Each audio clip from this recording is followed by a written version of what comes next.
This whole comic is like a nightmare. It starts with Batman getting completely beaten by Absolute Bane. Now Batman is a prisoner and being used as a test subject. The story picks up with a doctor's log.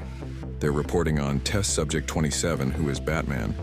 He's described as a sedated man, 6 feet 9 inches tall and 421 pounds. It took 6 staff members to carry him, and one of them got injured. When they tried to remove his costume, it triggered a bunch of homemade traps, causing even more injuries. After stripping him down, scans found more hidden weapons inside his body. They had to do multiple surgeries to remove everything. The items taken out included tear gas, acid, explosives, tranquilizers, hallucination pellets, a full lockpick set, blow darts, finger blades, toe blades, push daggers, throwing stars, and even a huge spiked club. The doctor says Batman is still under strong sedation and is expected to stay unconscious for at least 48 hours. But of course, that's not what happens. Because even though this is a wilder, more brutal version of Batman, he's still Batman. Batman had hidden a pin in his gums and uses it to escape. He runs through the facility, trying to get out as fast as possible.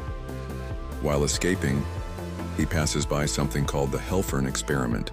Some people may not know who Carl Helfern is, but he's one of the most messed up characters in Batman's world. In this version, he looks even more mutated and disturbing.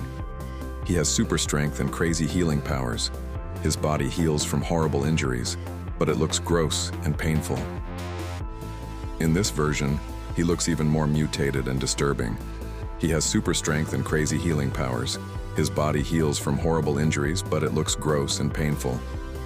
The story shows that a lot of Batman's old villains are here too, but they're even more twisted than usual. The doctor logs in again. They say Batman has escaped and was last seen in the southwest part of the building. They think he's heading toward the clay biome. Then things get even weirder.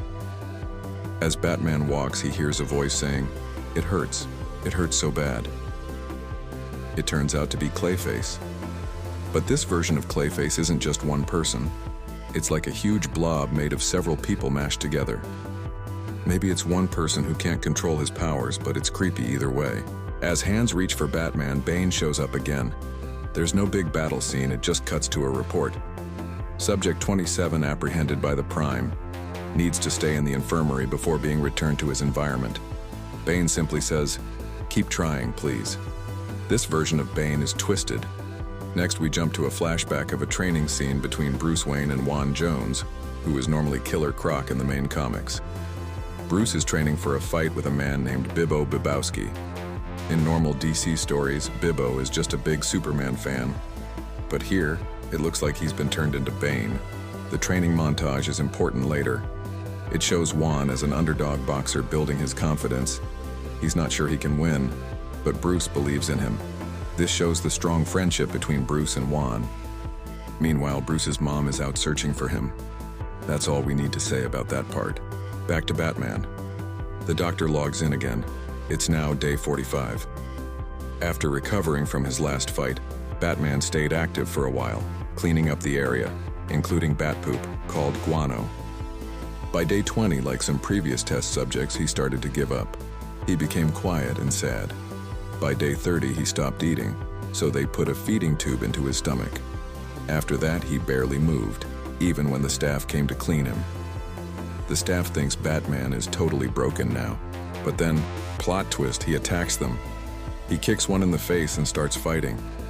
The report says maybe the diagnosis was wrong, and that Batman was just pretending to be weak. Now here comes a wild part. Batman pulled out some of his own teeth and used them as weapons.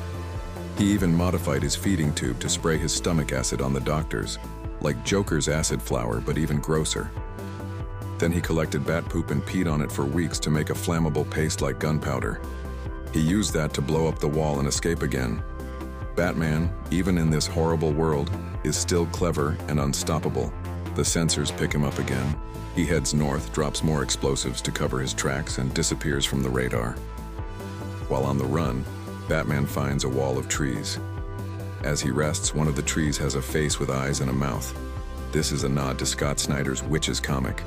Then, a zombie-looking person appears, saying, "The green wants out." It's a twisted version of Poison Ivy. The The green is the life force of all plants, a powerful energy that connects people like Swamp Thing and Poison Ivy. This version of Ivy attacks Batman. Then Bane shows up again and says, "Please don't give up." He starts beating Batman again like every time before. Batman always gets close to escaping, but Bane always finds him. It's part of a bigger plan. We go back to the lab where Bruce Wayne is now getting the same implants as Bane. Doctor's log says it's day 91. Batman has survived all surgeries, including one where they inserted something into his brainstem. None of the other test subjects made it this far. His body is ready. The only thing left is for him to give up completely. The staff thinks he's finally broken, but Bane wants to test him one last time. They show him a Batman suit just like the one in the Court of Owls storyline. Batman starts talking to it, saying, "Leave me alone, it's over." But eventually, he finds his courage again. He puts on the suit and picks up a battle axe. As he runs through the facility, he comes across the Langstrom experiment. Kirk Langstrom is the Man-Bat. One of the test subjects begs Bruce to help. Bruce says, "I don't know how." The person replies, "Then make it stop." Bane returns again, bigger and stronger than ever. He beats Batman badly and says, "We're more alike than you know. I'm trying to save you from my pain. You'll thank me one day." He starts quoting a saying, "It's not the strongest or smartest who survive, but those who adapt." But before he finishes, Batman gets thrown into another enclosure, where Absolute Killer Croc breaks out and attacks Bane. Croc doesn't kill Bane, but does hit him hard enough to stop the fight. Croc is massive and furious. The doctors panic and try to escape. Then Croc opens his mouth and eats some of the doctors. That's when Bruce recognizes him. It's Juan. They turned Juan into Killer Croc. Bruce tries to talk to him, saying, "It's me, Bruce." Then we flash back to their training scene. Juan had asked Bruce if he believed he could win. Bruce had said, "Of course you can win. You're Juan Croc Jones. You'll always come out on top."